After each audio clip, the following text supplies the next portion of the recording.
আজ শাশুড়ি বৌমা রান্নাঘরে রান্না হবে। তেল কই? প্রথমেই সমস্ত উপকরণগুলো একে একে রেডি করে নিয়েছি। তারপরে মিক্সারে আদা, রসুন, টমেটো, গোটা জিরে, শুকনো লঙ্কা পেস্ট করে নিলাম।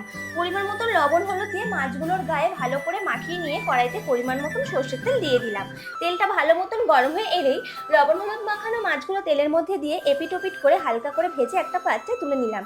তারপরে ওই তেলের মধ্যেই ফোড়নে শুকনো লঙ্কা, তেজপাতা, গোটা জিরে দিয়ে কুচিয়ে রাখা পেঁয়াজ দিয়ে ভালো মতো নাড়াচাড়া করে মিক্সারে পেস্ট করে রাখা সমস্ত মশলা পরিমাণ মতো লবণ হলুদ দিয়ে ভালো মতন নাড়িয়ে ঢাকা দিয়ে দিলাম।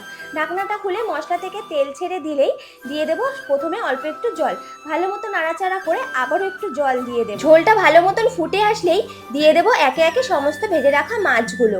ভালো মতন মাছগুলো দিয়ে নিয়ে হালকা একটু নাড়াচাড়া করে ঠিক মিনিট পাঁচেক পরে দিয়ে দেবো ধনেপাতা কুচি।